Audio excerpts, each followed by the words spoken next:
Buongiorno a tutti e benvenuti a questa edizione di Sportivi a 360 gradi. Oggi siamo proprio qui nel vecchio Montreal, dove vedete c'è una bella tempesta, c'è un sacco di neve, fa freddo, siamo sui meno 500.000, una cosa incredibile, però c'è sempre un po' di allegria perché vi parliamo oggi di un evento molto spettacolare che è il Défi Canot sur Glace. Défi Canot sur Glace cosa sarebbe? Sarebbe delle corse di canoa sul ghiaccio, la terza edizione di questo evento, e ne parleremo con il fondatore, il signor Simon Lebrun. Parleremo anche con Geneviève Aymon, che lei sponsorizza questo evento dall'inizio, cioè 3 anni fa, e lei è anche proprietaria di questo bel luogo che è il Bota Bota Spa. Non andate via, si continua con Sportivi a 360 gradi.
Allora, avete appena visto questo visuale abbastanza spettacolare che si svolge proprio qui nel vecchio Montreal, dove l'anno scorso c'è stato questo evento Défi Canot sur Glace.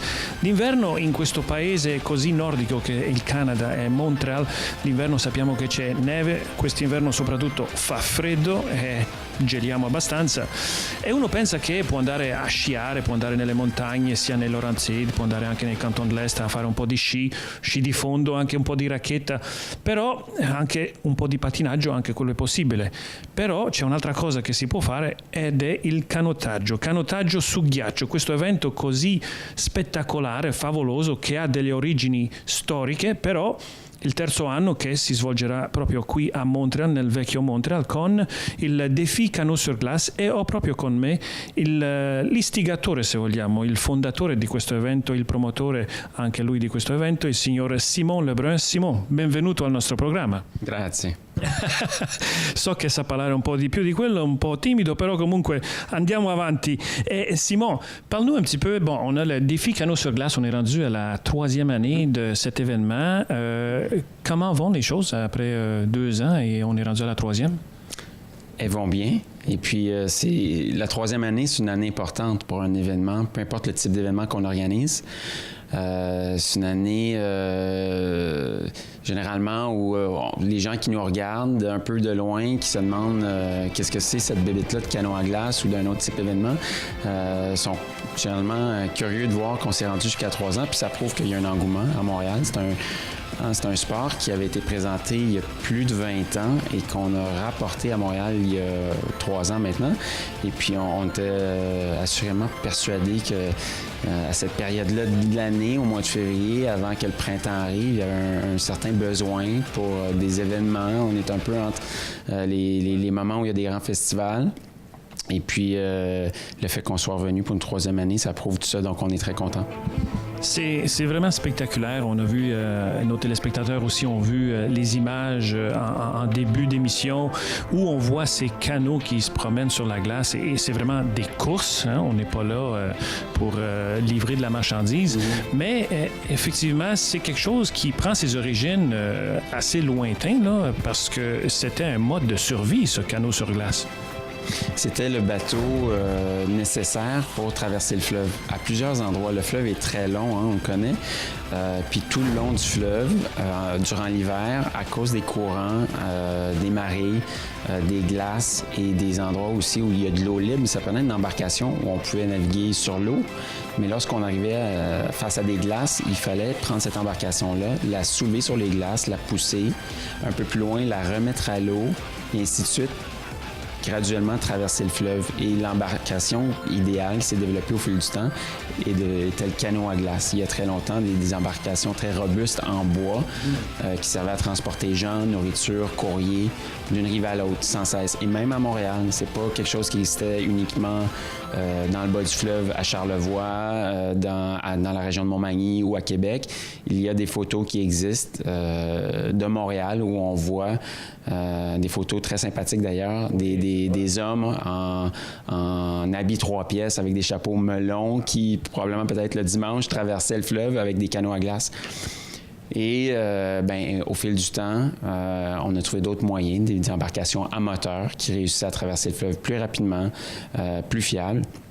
Et donc, qui ont remplacé un peu le canot à glace et l'utilité qu'il y avait. Mais comme d'autres bateaux dans le monde, les gens étaient très liés à ces bateaux-là. Il y avait une histoire forte derrière ces bateaux-là.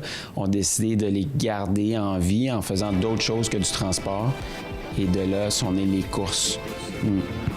Quindi si può dire che è quasi una gondola quebecchese. Il signor Simon, che poco anzi, prima di andare in intervista, ha proprio detto questa cosa, che è la versione, diciamo, della gondola quebecchese. Perché la gondola a Venezia adesso è una cosa che serve ai turisti, però una volta, e forse ancora anche al giorno d'oggi, la gondola serve a fare attraversare delle merci, delle persone, un sacco di cose che servono per la vita quotidiana. E la storia, come ci ha raccontato il signor Lebrun, la storia di questi canoe a ghiaccio che sono fatti in modo molto robusti, perché uno deve pensare che d'inverno si passa dall'acqua al ghiaccio, quindi deve resistere a delle forze, e questi canoe sono molto grandi, anche portano delle merci, portano le persone. Storicamente servivano a far attraversare, se vogliamo, il fiume, il San Lorenzo, prima che ci fossero ponti, prima che ci fossero battelli a motore, e quindi era proprio una funzione utilitaria. Poi invece, quando è arrivato il motore che ha spinto le altre barche, siamo trasferiti, la funzione è diventata una funzione più sportiva, perché si vede che la gente avevano queste embarcazioni, queste canoe, e volevano anche loro continuare a utilizzare queste canoe per continuare la tradizione, se vogliamo. E da lì sono cresciute, sono arrivate proprio queste corse. Le premières courses ont eu lieu, je pense, dans le bout de Québec. Tu parlais du bas du fleuve.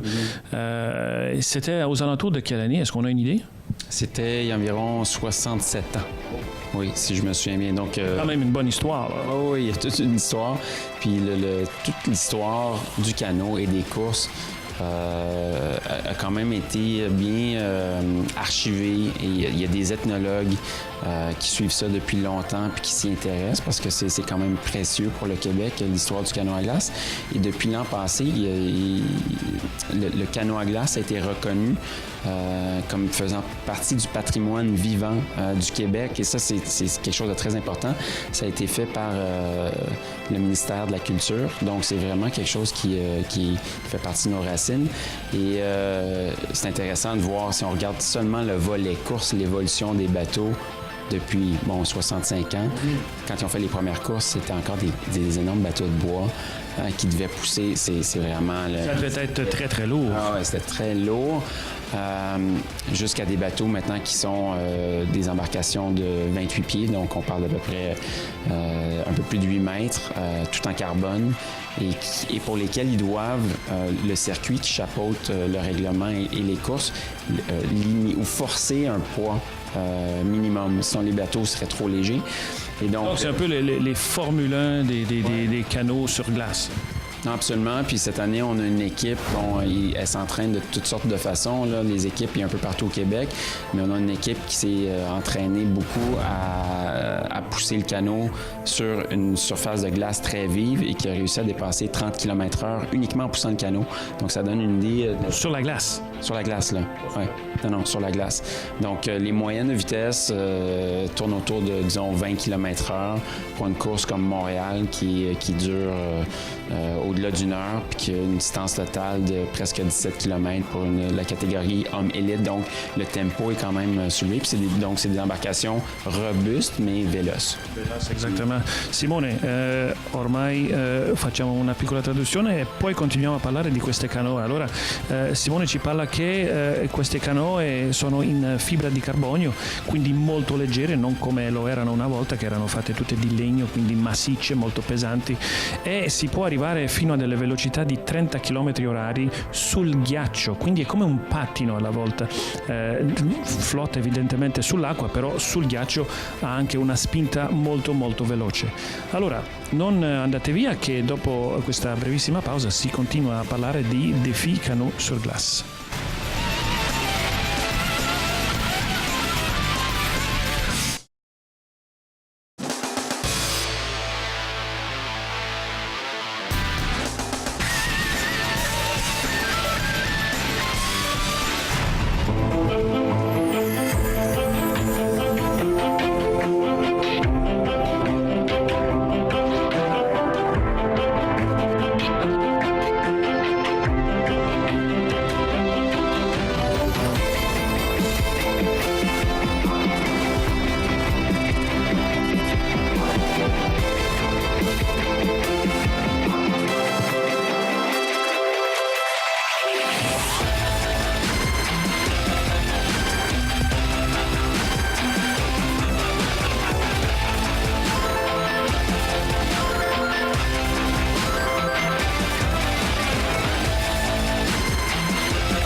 Allora, avete visto queste immagini assolutamente spettacolari proprio qui nel vecchio Montreal, dove si svolge proprio questa corsa che fa parte di un campionato, se vogliamo, di canoa sul ghiaccio. Le canoe sul ghiaccio che partono da una tradizione, però allo stesso tempo adesso è diventato uno sport, ed è uno sport che sembra prendere abbastanza ampliamento, perché sta andando verso una grande popolarità, e d'inverno o si va fuori a sciare o a pattinare, se no si viene a vedere le canoe sul ghiaccio, perché no, con Simon Lebrun che ha così bene organizzato questo campionato. Simon, continuiamo a parlare di queste canoe, parliamo un attimino di comment on fait pour s'inscrire à une course comme ça, et quels sont les échelons ou les étapes à suivre?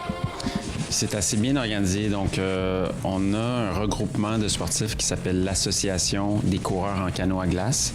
Donc, il y avait tellement de sportifs qui voulaient pratiquer le sport qu'à un certain moment donné, ils se sont regroupés, ils se sont dit, OK, on va réglementer qui pratique le canot à glace et qui peut participer aux courses. Oui, parce que ça prend un minimum de réglementation.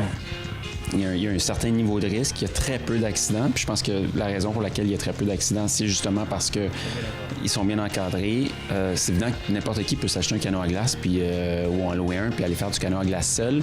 Mais si une équipe veut participer à une course qui fait partie du circuit québécois de canot à glace, une des 7 courses, elle doit répondre aux critères qui sont inscrits dans ce règlement-là. Donc, si les gens s'y intéressent, et on espère que des gens de Montréal et ailleurs au Québec, il y en a de plus en plus d'ailleurs, qui vont dire, OK, nous, on veut se former une équipe d'hommes ou de femmes ou une équipe mixte pour pratiquer le canot à glace.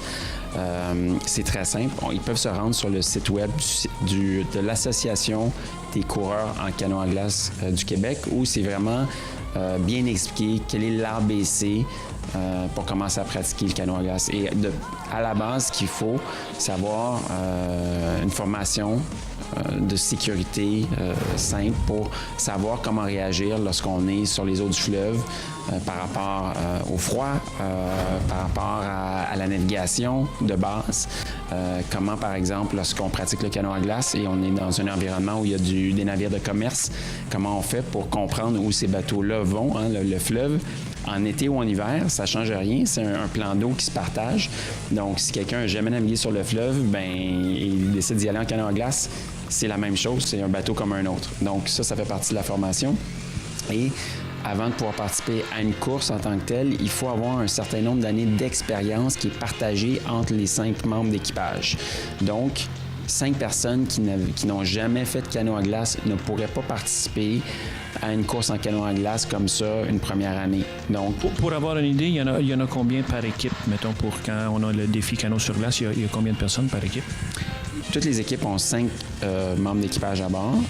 Puis à la course de Montréal, au défi canoë à glace Montréal, on risque d'avoir une quarantaine d'équipes qui participent. Donc, c'est quand même 200 sportifs qui, cette année, majoritairement proviennent de la région de Québec, se déplacent à Montréal. Certains la veille de la course, certains le jour de la course viennent tout organiser avec leur bateau, leur remorque pour courir. Et il faut dire que c'est une de 7 courses. Il y a un championnat qui existe qui s'appelle la Coupe des glaces. Et comme dans plusieurs sports, des points s'accumulent à chacune des courses auxquelles ces équipes-là participent. Et au final, l'équipe qui a accumulé le plus grand nombre de points remporte la Coupe des glaces. Et donc, nous, on est la 5e de cette course. Donc, c'est intéressant. On parlait tout à l'heure de la chance qu'on a d'avoir une 3e année à Montréal, mais je pense qu'on est arrivé au bon moment à Montréal en décidant de ramener cette course-là après 20 ans d'absence. Il y a un certain engouement autour de ce sport-là qui, je pense, résulte du fait que les gens s'intéressent de plus en plus au fleuve, veulent être sur l'eau, veulent être à l'extérieur, veulent faire du sport. Puis, d'ailleurs, cette année, il y a 2 courses de plus, une à Rimouski et une à Sorel. Donc, le circuit québécois de canoë à glace ha 7 course. L'espansione. Allora, Simone ci racconta che questo campionato, se vogliamo, non è solo un campionato che qualsiasi persona si può iscrivere. C'è un'associazione di quelli che fanno il canottaggio qui nel Quebec, sul ghiaccio evidentemente, che loro hanno dei parametri che uno deve sapere, soprattutto dei parametri di sicurezza, perché non è che 5 persone che fanno parte di una squadra possono così comprare un canoe per andare sul ghiaccio e buttarsi proprio sul ghiaccio e nell'acqua. Devono avere una base di conoscenze di sicurezza, però allo stesso tempo evidentemente è una cosa di sportivi, allora c'è tutta una formazione di come navigare anche, e come lo dice bene Simon, è importante perché navigare sul ghiaccio, sul fiume, che è quello del San Lorenzo, è un luogo dove ci si condivide questo spazio con altri battelli. Ci sono delle navi, ci sono altri battelli più piccoli, quindi uno deve sapere al minimo le regole, diciamo, marittime per navigare. Penso che Simon le conosce molto bene perché lui da pilota, questo non l'abbiamo ancora detto, però pilota che porta le navi da Trois-Rivières fino a Montréal, se non mi sbaglio, conosce queste regole e conosce benissimo il San Lorenzo.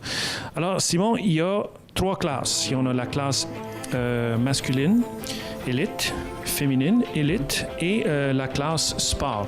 Pour faire partie de ces classes-là, on s'inscrit et on peut choisir dans laquelle. Comment ça se passe? La classe élite féminine ou la classe élite masculine sont 2 classes très compétitives. C'est vraiment ceux qui s'entraînent tout l'été ensemble, à l'automne, en fait à l'année complètement, dans l'objectif de gagner la Coupe des glaces. Et donc, pour y participer, il faut être capable de suivre le momentum puis d'être compétitif par rapport aux autres équipes qui sont dans ces 2 catégories-là depuis longtemps. Et la catégorie sportive, en fait, puis c'est la catégorie qui est la plus populaire. Si on regarde le nombre d'équipes qui sont inscrites à la saison, il y a presque le double d'équipes qui sont inscrites dans la catégorie sportive. Donc, c'est pas une catégorie qui est moins intéressante ou moins demandante, mais c'est à cause de l'emploi du temps des gens, souvent, puis des montants impliqués dans la participation du sport. C'est une catégorie qui est un petit peu plus accessible. Puis là, on parle de 7 courses cette année, donc c'est quand même, c'est pas rien de dire à notre famille ou à nos amis, ben durant 7 week-ends consécutifs, je serai pas à la maison, je dois aller faire des courses, il faut qu'on se classe. Donc la catégorie sportive est une catégorie un petit peu plus accessible et qui peut être mixte aussi. Donc il y a plusieurs équipes qui aiment, ben oui, hommes et femmes dans le même canoë à glace, des fois plus de femmes, moins d'hommes, plus d'hommes, moins de femmes, mais je prends un exemple, le SPVQ, le service de police de la Ville de Québec, une équipe de canoë à glace, et en profite, ça c'est un bon exemple, de trouver un autre moyen à l'extérieur du boulot, de réunir les gens qui travaillent ensemble dans un autre cadre. Ça peut très bien servir pour du team building, et puis là, bien évidemment, ça prend un sport où les gens peuvent travailler ensemble mixte, et donc eux le font. Donc, on a les 3 catégories. Lorsqu'une équipe performe à un certain niveau dans la catégorie sport et est uniquement composée d'hommes ou de femmes, bien là, ils peuvent à ce moment-là se dire on va passer dans la catégorie élite. Pour avoir un plus gros défi et évidemment se mesurer contre ceux qui sont encore plus préparés. Ça revient, comme dans n'importe quel sport, on veut toujours être meilleur puis se pousser plus loin. C'est pas les médailles ni les bourses qui motivent ces gens-là à aller sur le fleuve s'entraîner presque tous les soirs, l'hiver, là, dans le noir, après le travail. Il y a des légendes du canot à glace, entre autres, qui sont dans le sport et qui gagnent beaucoup de médailles depuis plus de 20 ans. Puis, la famille Anderson, pour ne pas les nommer. Puis ça, entre autres, je pense que c'est un motivateur pour par exemple, des équipes élites masculines de vraiment s'entraîner pour réussir à les battre. Puis on voit, entre autres, cette année que de la façon dont la saison est démarrée, c'est pas toutes les mêmes équipes qui gagnent à chaque course. Donc, Allora Simone ci racconta che ci sono delle famiglie molto conosciute, che molto competitive, che partecipano a queste corse di canoa sul ghiaccio, e continueremo a parlare di queste cose subito dopo questa brevissima pausa.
Allora, di ritorno a Sportivi a 360 gradi, queste immagini davvero favolose per il canoa sul ghiaccio, svolte proprio qui a Montreal. Abbiamo questa fortuna di avere queste corse proprio qui nel nostro backyard, come si dice, nel nostro cortile. E la gente deve venire a vedere perché è proprio una cosa spettacolare. Parliamone un attimino di questa corsa che si svolge proprio qui a Montreal, terzo anno, Défi Canot sur Glace, organizzato da questo signore Simon Lebrun. Alors, ça se passe le 21 février, je pense? Oui, le samedi 21 février en après-midi. Donc, les activités commencent à 11h. Le centre névralgique de la course, c'est le quai de l'horloge. Donc, tout le monde connaît l'horloge qui est située au Vieux-Port. Et c'est là qu'on invite les gens à commencer à arriver aux alentours de 11h. L'animation commence. On va avoir de la bouffe de rue sur le site. On va avoir des foyers, des endroits où les gens peuvent se réchauffer s'il fait un peu froid. On va avoir une activité de raquette aussi qui va être gratuite, offerte par MEC. Donc, les familles qui veulent essayer ça avec leurs enfants pourront le faire. Il y a d'autres endroits que vous pourrez découvrir à partir de notre site web où c'est intéressant de voir la course. Mais l'endroit où on entend le commentaire en direct, c'est au quai de l'horloge où on a un système de son assez puissant pour que les gens, au travers des animateurs, puissent comprendre en regardant les canots qui sont sur l'eau, un peu comment se déroule la course. Puis ça, c'est important. On a des moyens de les identifier, les canots, par des dossards de différentes couleurs pour les différentes catégories. Mais on a la chance cette année d'avoir 2 excellents animateurs, dont Monsieur Lachance, qui est un pionnier du canot à glace, qui vient des îles de Montmagny. Il y a un fils qui court en canot à glace pour l'équipe Lachance AML, puis un autre fils qui est l'inventeur d'une embarcation de secourisme sur l'eau qui est inspirée du canot à glace. Donc, c'est vraiment une famille depuis d'autres générations qui ont pratiqué le canoë à glace. Puis lui vient animer la course. Donc, il y a l'expérience pour parler de ce qui se passe sur l'eau, mais il y aura beaucoup d'anecdotes aussi à partager avec le public. Donc, le premier départ va se donner à 12h45 à partir de la marina qui est juste à côté de l'horloge. Le parcours est un parcours, c'est un critérium dans le fond. Je pense qu'ils font 3 fois le tour, ça se peut-tu? La loupe, si je peux m'exprimer ici, commence à partir de la marina du quai de l'horloge et ils font un trajet qui est dans le sens inverse des Aiguilles du Monde. Donc, ils remontent vers le bassin Alexandra, qui est à l'embouchure du canal de la Chine, où est situé le spa Bota Bota. Ensuite, ils retournent vers le parc Jean-Drapeau et ensuite, ils retournent vers l'horloge. Et ça délimite, si on veut, le premier circuit. Et la catégorie élite homme fait ça 4 fois. Et la catégorie élite femme et la catégorie sportive le font 3 fois. Et ça équivaut à peu près à 4 km. Donc, c'est quand même une bonne distance à parcourir par tour. Et ce qui est intéressant avec ça, c'est qu'on voit donc les équipes passer souvent, puis on voit l'évolution de la course. Donc, si on voit les bateaux, puis on nous décrit les bateaux qui passent lorsqu'on est au quai de l'horloge, puis qu'on reconnaît certaines équipes au premier tour, bien, c'est intéressant de voir qu'au deuxième tour, peut-être que l'ordre est inversé, puis le troisième tour, l'ordre est encore inversé. Donc, ça nous permet d'apprivoiser les équipes, de les reconnaître, puis de les encourager. C'est une course aussi, on est très près des bateaux. Puis comme dans n'importe quel sport, les sportifs dans ces bateaux-là carburent aux encouragements. Puis plus il y a de monde pour les encourager, plus ils se poussent. Allora, se volete venire a vedere queste corse, io ve la raccomando perché è proprio una cosa bellissima da vedere lo sforzo non solo di questi atleti, ma anche come vanno via. È molto grazioso, direi anche. Grazioso, però allo stesso tempo c'è questa potenza per spingere queste barche che fanno quasi 8 metri, anzi più di 8 metri. E la corsa si svolge il 21 febbraio, di sabato. Si comincia con la categoria sport alle 12.45, dopo all'1 ci sono le categorie elite all'1 e l'1:15 le donne e poi gli uomini. I più veloci partono per ultimi evidentemente perché loro fanno il giro molto veloce. È un percorso, fanno un circuito di 4 km, gli uomini lo fanno 4 volte, le altre categorie lo fanno 3 volte e vedrete che c'è una bella competizione tra tutti perché come dice Simon, alle volte si è piazzati in un posto, si vede 2 o 3 squadre che stanno lottando per essere primi, secondi e terzi e poi prossimo giro non sono più lì o è invertito diciamo l'ordine nel quale sono, allora fa sì che c'è una bella competitività. Allo stesso tempo è molto bello di avere la gente abbastanza vicina lì alla riva per incoraggiare, perché si sa che quando si incoraggia gli atleti hanno questa passione e sentono che tutti li incoraggiano, quindi danno ancora di più. On peut parler, Simon, un peu aussi des embarcations comme telles. On a parlé légèrement plus tôt dans l'émission que c'est en fibre de carbone maintenant. Mm-hmm. Est-ce qu'on peut donner quelques autres détails techniques de ces embarcations? Elles font 28 pieds. On parlait tout à l'heure du règlement qui dicte les grandes lignes ou même les détails du circuit québécois de canoë à glace et qui dit, elles doivent être un maximum de longueur, un maximum de largeur, un maximum de poids. Puis ça laisse en fait un peu, si on compare ça à la voile, ça laisse quand même un peu de jeu pour que des designers, des architectes fassent différents types d'embarcations. Puis on se retrouve à peu près avec 4 ou 5 modèles, je me souviens bien, de bateaux, mais quand on les regarde là, rapidement, ils ont l'air tout pareils. Mais c'est des détails, puis il y a certains modèles qui remportent plus de courses que d'autres. Selon les conditions de glace, ou est-ce que ça a une influence? Est-ce qu'il y a un type de bateau qui va mieux sur une glace ou sur l'eau, par contre?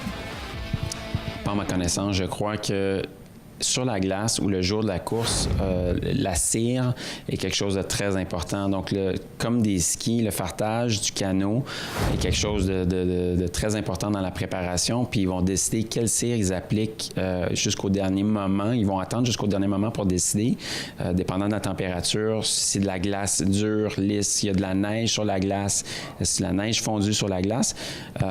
Puis, il y en a qui vont préparer ça la veille de la course et envelopper les canots dans une pellicule plastique qui va être déballée au dernier moment avant la course.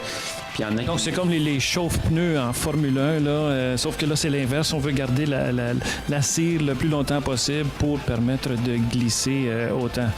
Écoute, Simon, on a tellement de plaisir à parler de ça que le temps s'envole carrément. Mais moi, incoraggiamo a tutti i nostri telespettatori di venire a vedere questo evento che è davvero favoloso e vi auguro tanto successo per i prossimi anni a venire. Grazie tanto, Simone Lebrun. Grazie mille. Merci.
Allora avete visto ancora una volta queste immagini favolose di questa corsa che è il Défi Canot sur Glace proprio qui a Montreal, terza edizione, e queste corse non possono aver luogo se non ci sono degli sponsor. Gli sponsor sono parecchi, però uno dei sponsor maggiori di questa corsa è il Bota Bota Spa sur l'eau e la persona che si occupa di questo spa che è proprio qui sull'acqua nel vecchio Montreal è questa signora qui a fianco a me, la Geneviève Aymon. Geneviève, bonjour, bienvenue à notre émission. Bonjour, merci beaucoup.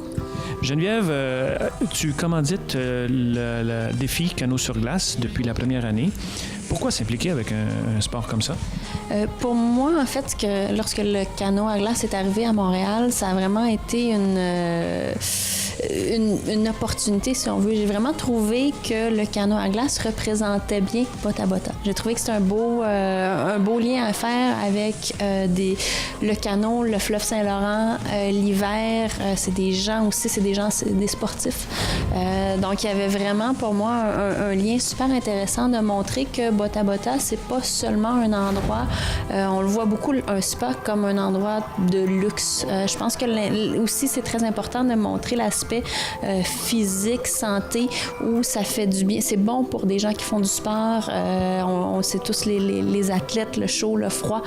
C'est des choses qui font partie de la récupération de n'importe quel athlète. Donc, il y a beaucoup de bienfaits à tout ça et justement de s'associer à un événement sportif hivernal en plus, parce qu'on sait que le spa il fonctionne à l'année longue, mais en hiver, pour casser un peu le froid, la monotonie de la neige ou du froid et tout ça, ça fait du bien d'aller se réchauffer, se ressourcer. Il n'y a pas juste des bains chauds, il y a des bains froids, ça on le sait dans le spa.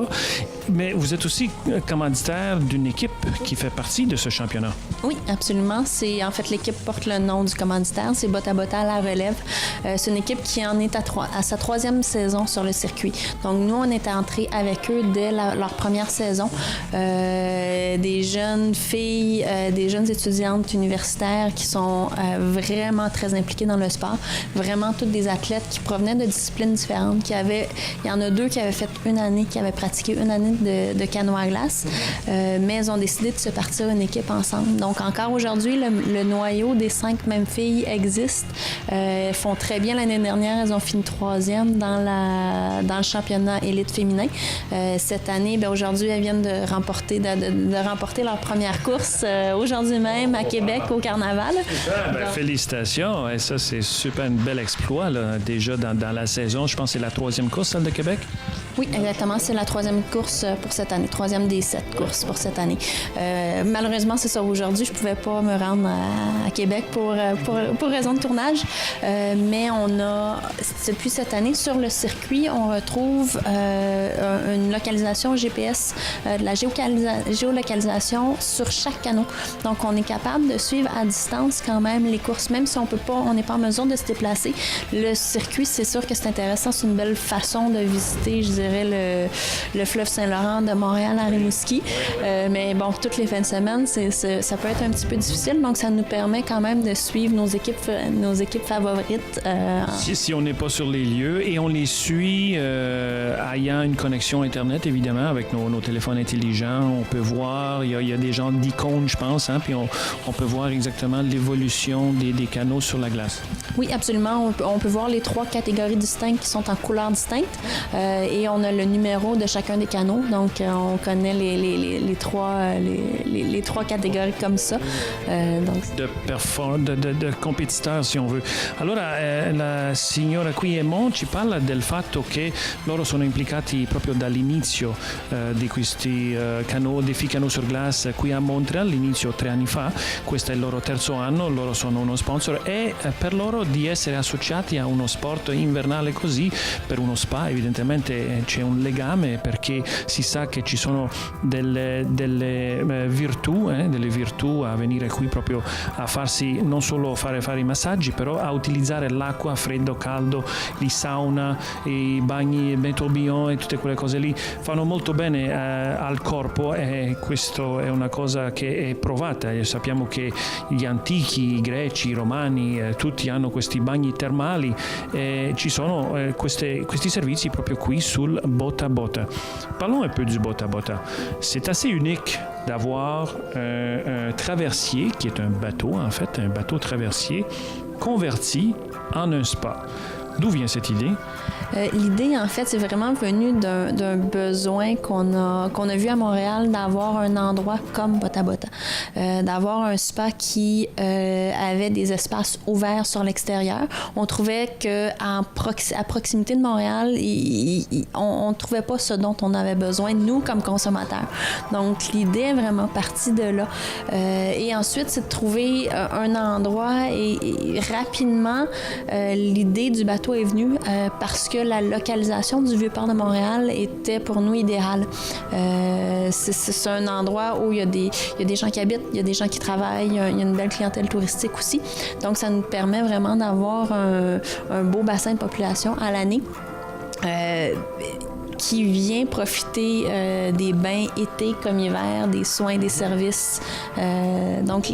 Et comme j'ai dit à nos téléspectateurs, il y a les bienfaits, évidemment, de faire des circuits d'eau. Vous avez aussi un service de massothérapie et tout ça. Il y a beaucoup d'athlètes qui en profitent, qui viennent ici pour se faire masser, pour faire partie de ces parcours-là. Oui, c'est vraiment quelque chose qu'on voit régulièrement. Mais pendant la saison du football, les Alouettes sont de bien fidèles, bien fidèles clients. C'est des gens qui ont commencé à venir il y a quand même quelques années et on sait qu'il y a beaucoup de mouvements dans ces équipes-là, mais d'année en année, c'est une tradition vraiment qui persiste, qui est le fun. On a aussi souvent quelques joueurs de hockey. Oui, on a quelques joueurs de hockey qui viennent régulièrement nous voir. Donc, ça nous fait plaisir et justement, je trouve que ça démontre ce que je disais un petit peu plus tôt, que c'est pas juste une question de luxe, c'est vraiment une question d'un besoin physique On élimine les toxines qu'on accumule durant toute la semaine, tout le stress et tout ça.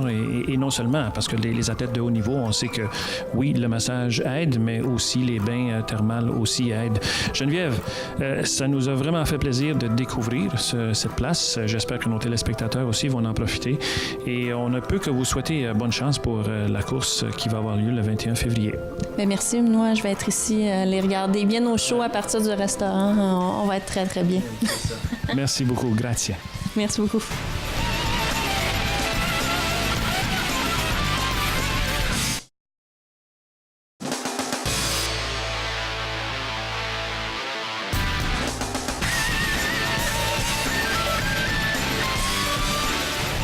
Ecco, allora siamo giunti alla conclusione di questo programma, speriamo che vi sia piaciuto e io non vedo l'ora di andare a vedere queste corse di canoa sul ghiaccio perché ve lo dico, ci sono stato l'anno scorso e vale davvero la pena di andare a vedere sul luogo e spostatevi perché ci sono dei punti di vista molto interessanti dove uno può capire a che punto c'è una corrente qui, una corrente molto forte dove il ghiaccio spazza via quasi queste canoe, allora devono saper navigare attraverso tutto questo.